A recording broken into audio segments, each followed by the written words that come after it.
In occasione della giornata della memoria, il Comune di Udine organizza ancora l'invito alle persone sopravvissute ai campi di sterminio nazisti. L'anno scorso abbiamo avuto il piacere di avere le sorelle Bucci dalla Dalmazia che hanno raccontato la loro tristissima esperienza. Quest'anno abbiamo invitato Sani Modiano, originario di Rodi, che purtroppo in quella durissima esperienza ha perso il padre e la sorella.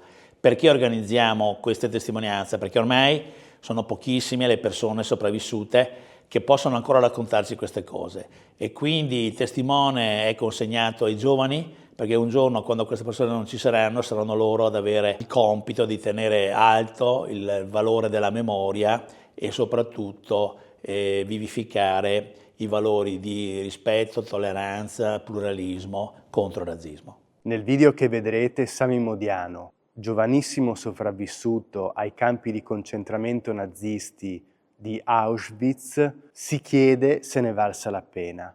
Noi pensiamo che dedicare un'intera vita a combattere l'antisemitismo, il razzismo, ogni forma di discriminazione, a pensare ad un mondo democratico in cui le persone possano rispettarsi e convivere, sia non solo doveroso ma necessario.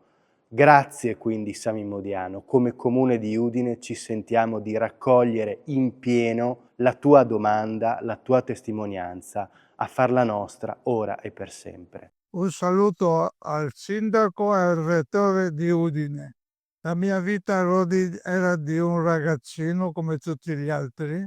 Avevo anche io una famiglia bellissima, un papà adorabile, una mamma che si chiamava Diana che mi coccolava e avevo una sorella bellissima, intelligentissima che si chiamava Lucia. Vivevo come tutti i ragazzini e frequentavo le scuole normalmente come tutti i bambini, come tutti i ragazzini. Crescevo in quell'ambiente della comunità ebraica bellissima, che è stato anche un insegnamento per me. Mi ha insegnato molte cose. Avevamo 5 sinagoghe in questa bellissima comunità. Crescevo in questo ambiente con tanta gioia e tanta felicità. E poi frequentando le scuole, come tutti i bambini, come tutti i ragazzini, ho frequentato la mia prima elementare, le scuole statali italiane e andavo bene a scuola. Era una soddisfazione di portare una pagella a casa bellissima con i voti buoni. E finalmente quando ho frequentato, no finalmente, malorosamente, quando ho frequentato la mia terza elementare, sono stato espulso dalla scuola, avevo appena 8 anni, espulso dalla scuola perché colpevole di essere nato ebreo. Ero considerato di razza ebraica e io non potevo frequentare le scuole.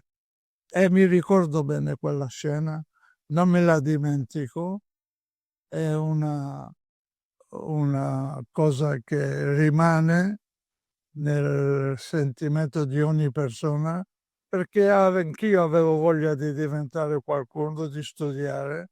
Anche i genitori volevano darci una cultura, ma purtroppo questa possibilità non ce l'hanno data. E da quel momento in poi è incominciato il mio calvario di, di- di non avere una cultura, è cominciata la guerra, ho cominciato a subire quello che ha offerto il dopo. Prima di Auschwitz c'è stata la disgrazia che mamma mi ha lasciato quando avevo appena 12 anni e questo è stato un dolore tremendo. E c'è stato poi un papà che ha cercato di colmare la mancanza di mamma, un papà adorabile, non è mancato mai nei suoi doveri di papà. E poi Lucia, questa sorella di 3 anni più grande di me, che si è presa il compito di farmi da mamma e da sorella. E vedi, là è scattata, sì, io a mia sorella Lucia li volevo bene come un fratello prima della mancanza di mamma, ma poi dedicandosi, facendomi da mamma e da sorella, è nata qualche cosa di più. E questo ce lo siamo portati appresso. Poi non dimenticarti la guerra che è successa nel 39-40, ha messo tutta la comunità ebraica in condizioni difficili, non potendo lavorare, avendo preso tutti i nostri beni. E questo ci ha messo in grande difficoltà tutta la comunità, non soltanto la mia famiglia, tutta la comunità. E poi mi ricordo bene il giorno, coincidenza strana, 18 luglio del 1944, il giorno del mio compleanno, e c'è stata la presa di tutta questa comunità, io dico di tutta questa mia grande famiglia, la famiglia, perché per me era una famiglia. E vedete, da quel momento in poi è incominciato questo calvario. Difatti è stato riconosciuto il viaggio che noi abbiamo subito per andare a finire nelle camere a gas, non lo sapevamo, ignoravamo questo. È stato riconosciuto il viaggio più lungo che i tedeschi hanno dovuto intraprendere quasi alla fine della guerra, da Rodi fino a Birkenau, a qualche metro delle camere a gas. E là, a nostra insaputa, l'80% di questa bellissima mia grande famiglia che mi ha insegnato molte cose, c'è stato anche qualche cosa di molto importante per me. Alla selezione che Mengel e compagnia bella hanno dovuto fare, mio papà ha dimostrato quello che era. Lui, quando sono venuti a togliergli dalle mani sua figlia Lucia, 3 anni più grande di me, lui si è difeso, non ha voluto accettare la separazione. Sì, perché lui l'ha cresciuta con amore, con tenerezza. Lui, per lui era l'orgoglio più grande, era una ragazza bellissima, umana, intelligentissima, e lui non voleva separarsi di questa sua creatura che aveva cresciuto con amore, con tenerezza, come annaffiare un fiore. Si è difeso. E io ero presente a questa sua... E questo mi ha fatto capire molte cose. Lui non ha dovuto cedere alla barbarie di queste persone che abbiamo trovato a Birkenau. Per loro era un lavoro di routine, ma per noi è stata una sorpresa, vissuto in questa bellissima isola trovandoci in quelle condizioni. Abbiamo cercato, abbiamo provato se potevamo, ma è stato impossibile. E io vedo ancora l'espressione di questo uomo distrutto, ma lui non lo dice con la bocca, lo dice con le sue espressioni quando vede allontanare questa sua creatura, può darsi nel suo interno diceva: "Dove me la stanno portando questa bella ragazza? Che fine farà?" Tutte queste cose, rimangono, non si cancellano. E io quando sono in quel posto ancora, io rivedo l'espressione del mio papà. Non ci crederete, ma è vero, è così. Il viso di mio papà nella rampa della morte. C'è ancora mio papà là che con quello sguardo di un uomo distrutto che non ha potuto, che non ha potuto. E questo è Birkenau, Auschwitz. Per me Lucia era qualcosa di più. E dopo pochi giorni ho capito anch'io che eravamo in un posto dove non ci saremmo salvati, eravamo dei condannati a morte. Ci avevano tatuato e quei pochi giorni iniziati avevamo capito che non c'era scampo per tutti noi, che tutti quanti eravamo condannati a morte. Lo sai, ad ogni condannato a morte gli danno la possibilità di un desiderio. A me mi è venuto il desiderio di vedere Lucia, la mia carissima Lucia, per l'ultima volta. Ma come potevo? Sapevo molto bene che lei era al lago B e io ero al lager A. E ci divideva questo filo spinato e ci vedevano anche queste torrette con i fucili spianati che se facevi una mossa sbagliata ti ammazzavano direttamente. Per loro non c'era nessun'altra soluzione che quella di ammazzare, morte, morte. Più ne ammazzavano, più erano contenti. Tanto eravamo là, nelle camere a gas, 5 camere a gas, 5 forni crematori, che non si fermavano 24 ore su 24. E questo desiderio mio ho cercato di vederla fra questi fili spinati che nel lager mi potevo trovare. Ma come facevo?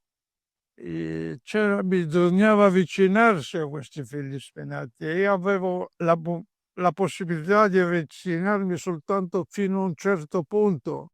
E cosicché fra quello che vedevo non potevo distinguere la persona dall'altra parte. Vedevo sì delle donne con un pigiama rasate, ma non potevo vedere il viso, la persona. E io mi basavo anche su quella bella ragazza che avevo lasciato alla rampa della morte. Ma poi a un certo momento, dopo 2 o 3 tentativi che ho fatto, una mano dalla parte opposta sventolava. Io cercavo di capire se quella mano che sventolava dall'altra parte era quella di Lucia, ma non era lei. No, non era quella ragazza che avevo lasciato qualche giorno prima, 1 settimana, 2 settimane prima alla rampa della morte. Era una persona diversa, molto diversa, ma quella mano insisteva. Allora io, rischiando tutto, mi sono avvicinato di più e poi per finire ho capito che era Lucia. Lei m'aveva riconosciuto, ma credetemi, c'è stato quella, come si può dire, non ci sono parole per spiegare questo. C'è stata gioia, c'è stata dolore, c'è stato un cocktail di parole insieme. Però ci siamo conosciuti, ci siamo abbracciati, ci siamo salutati, abbiamo fatto dei segni per farci capire che dovevamo ripetere questo incontro. E poi di questo ho parlato anche a mio papà, che stava con me, e lui in silenzio sentiva le mie parole, non parlava, rimaneva zitto. E io ero un ragazzo, non capivo bene quello che lui sentiva nelle mie parole. E io gli ho detto la verità a papà, gli ho detto: "Papà, Lucia è combinata male, è magra, non è più quella ragazza che conoscevi".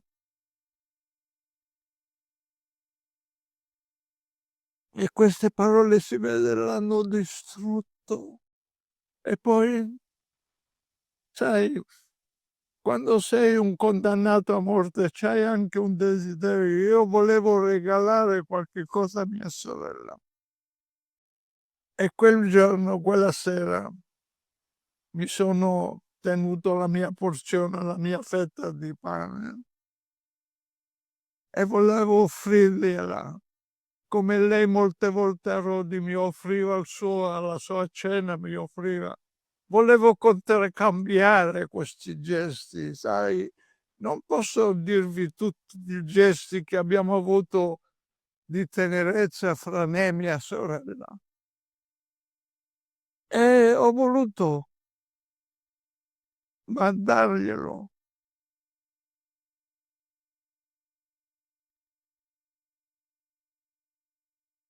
E che l'ha ricevuto questo panno con la mia fetta di pane. Ho ricevuto da parte sua questo abbraccio che stringo ancora. E poi mi rimanda il panno indietro dove c'era la mia fetta di pane e la sua fetta di pane. Allora io mi chiedo: posso io dimenticarmi di questo gesto? Eh, io me lo chiedo, si può cancellare questo? E poi quando ho chiesto: "Papà, vieni a vedere tua figlia", si è rifiutato. Vedete,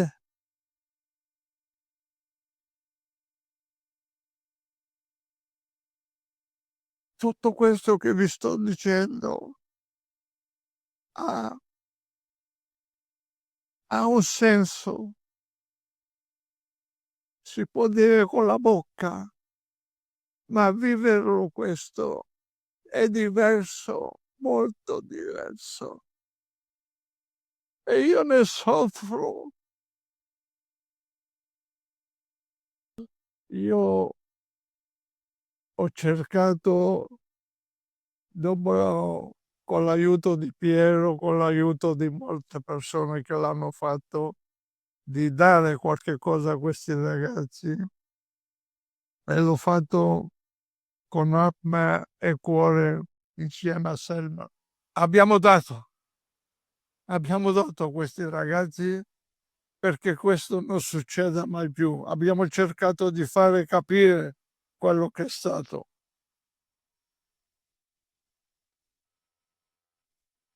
E speriamo che sia valso qualche cosa. Sì, perché alle volte ci chiediamo ancora, mi chiedo io alle volte: è valsa la pena? Io spero di sì, che quello che abbiamo dato a questi ragazzi sia valso qualche cosa e che loro stessi ragionino e facciano in modo e combattino perché questo che hanno visto ai miei occhi né i loro figli dovrebbero vedere. Questo è il messaggio che posso mandare a loro, nient'altro di più.